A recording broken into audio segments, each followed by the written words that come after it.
We cannot, and let me make it clear, we will not allow this to continue to happen.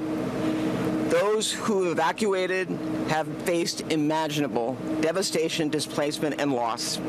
We must stand up against opportunists who want to prey on these victims.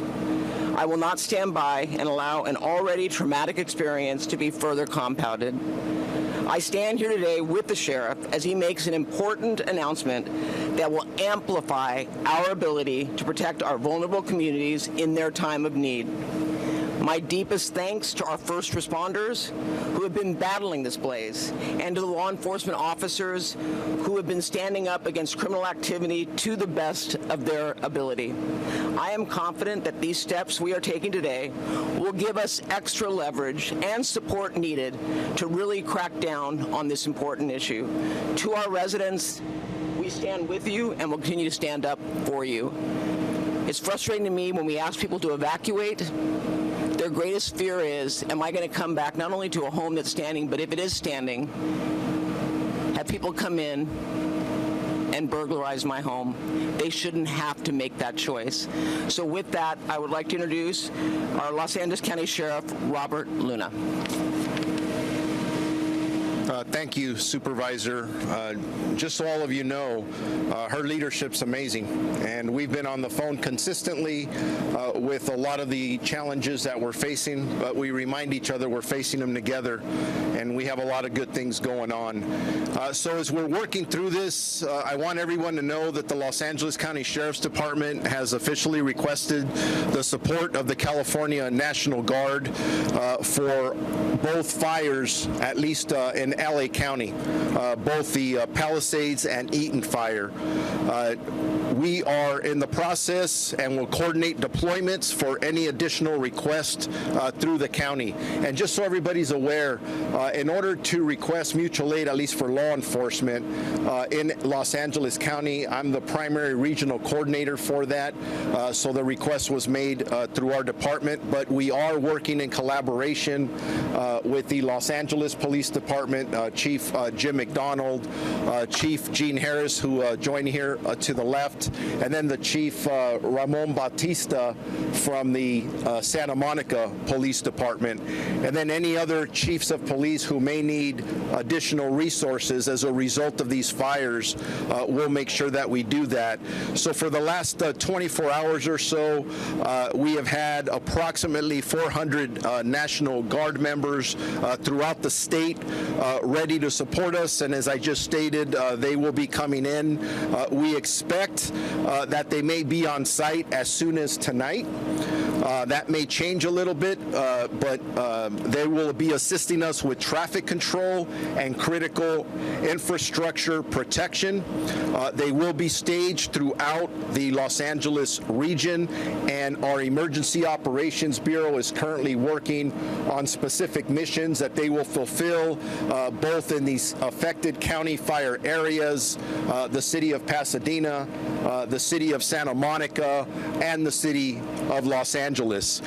This wouldn't be possible without the assistance of Governor Newsom, who approved this request. He's been consistently on the phone with our leadership asking what we need, and we're very grateful for that. This effort will allow law enforcement to free up our resources and move personnel to other critical areas throughout the county, in a sense becoming a force multiplier. I'm going to switch gears a little bit now. Earlier, there was a lot of questions, as there should be, about the death toll here in Los Angeles County as it specifically relates to the fire. Anytime I talk about numbers, whether they are fatalities or we're talking about potential looting arrest, I'm going to tell you something. The number just continuously fluctuates, and it's because we're still in a very chaotic scenario. And just to give you an idea, and I'm surrounded by a lot of firefighters, and the fire chief will come up and talk next, we're still working in a very fluid and active environment, meaning that that there are still spot fires going on in areas, there's gas leaks. So when people are asking us for numbers of fatalities, we want to give them to you, but we have to wait until it's safe for our personnel to be able to go in there and do this right, because to some people, the death toll may just be a number. To us, on our side of the fence and public safety, each one of those numbers is a family member. We're going to have to make notifications with our partners at the coroner's office to let them know that they're not going to see their family members anymore. So just again, it's preliminary and it's absolutely going to change. But as of right now, and we stated this yesterday, we do have a confirmed 5 deaths between Palisades and the Eaton fire. But that number again is going to change as more information comes in and when we start to get into the damaged area. The homicide detectives for the LA County Sheriff's Department are trying to get into the locations to process the scenes, but they've been delayed for the dangerous conditions that I just spoke about. But once homicide is able to get in there, they'll do the death investigations, and then we'll have more complete information that a lot of people are asking us for. I also want to mention that our team has been working on a curfew. Our goal is to attempt to implement a curfew within the specific impacted areas around the 2 fire areas, both for Palisades and Eaton. As we work through the legal process to get that done, the goal is to try and implement it tonight. If we're not able to do that, that may happen maybe by tomorrow night. That curfew looks like it'll be from 6 p.m. To 6 a.m. Again, 6 p.m. to 6 a.m. That will be the goal. We will be enforcing that. I think if most of you heard our press conference earlier today, we had a number of looting arrests throughout the entire county region. That is unacceptable behavior. Having additional resources, having the National Guard with us, which will augment those resources, will help send a stronger message, keep people out of the impacted areas so we don't continuously victimize the people who have already been victimized, who have lost their homes. So we'll continue to work on the evacuation orders as soon as we can. We'll give you more specific information, because a big legal part of that is that we have to notify our community of what it is and how that works. And just to wrap up for us, we have increased resources for our burglary and looting suppression. Unfortunately, there have been crimes out there that have been reported to us by residents who have evacuated their homes. Our deputies continue to do an amazing job of conducting humanitarian missions, and they've had many, many rescues. And I do want to stress that the majority of the people they are having to rescue out of homes and vehicles are individuals that chose not to evacuate, not only putting themselves in danger, but putting the first responders in more significant danger. So please, you hear this over and over, when somebody tells you to mandatory evacuate, please evacuate. Preliminarily, I know we're talking about 20 arrests. Preliminarily, we have about 12 arrests related to looting. And again, that number hasn't been confirmed. We're checking that. We're also getting the number of about 16, and that's at the multiple impacted areas throughout the county of Los Angeles. But we'll continue to collaborate. And as I stated earlier, I'm in constant contact with the California Office of Emergency Services. That's where we made the official request for the California National Guard. I've been in communication with the Commissioner of the California Highway Patrol.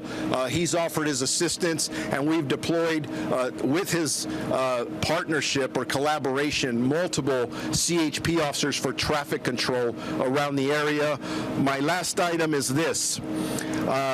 If you have any questions about current evacuation orders or warnings or the many street closures that we have here in Los Angeles County, please visit lacounty.gov/emergency for updated information. And with that, I am going to now introduce the fire chief for Los Angeles County, best looking fire chief, Tony Maroney. Thank you. Thank you, Sheriff Luna and Supervisor Barger, Chair of the Board. So I'm going to limit my comments to an update for the Eaton fire here in Los Angeles County that's affecting the unincorporated community of Altadena, in addition to the cities of Pasadena, Arcadia, and Sierra Madre. We remain in unified command.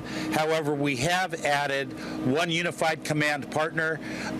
CAL FIRE Incident Management Team 3 has been assigned to the incident to assist with recovery operations. Recovery operations consists of trying to coordinate all of our human remain detection teams that will be going house to house to make sure that we can account for anybody who's been killed in the fire. Also setting up community recovery centers. They're also going to be doing damage inspection coordination for us. So the Eaton fire is now estimated to be 13,690 acres. It's grown since our morning press conference because the fire is making a run towards the historic Mount Wilson area. We are still at 0% containment, but we now have a better estimation of the number of fire personnel assigned to the incident. We're now at 1,527 personnel assigned, and like this morning, additional mutual aid resources to continue to arrive to assist in the firefight. This morning, we did have a firefighter suffer a significant injury in a fall. That firefighter is resting comfortably at an area hospital. He's in stable condition, and he is expected to make a full recovery. We now have a confirmation that we have a potential for over 4,000 to 5,000 structures damaged or destroyed. The definition of a structure could be a single-family residence, a multifamily residence, a commercial occupancy, an outbuilding, or a vehicle. So this morning I reported 1,000. We are now reporting 4,000 to 5,000 of those types of structures. The cause of the fire remains unknown and under investigation by the Sheriff's Department along with the LA County Fire Department and the U.S. Forest Service.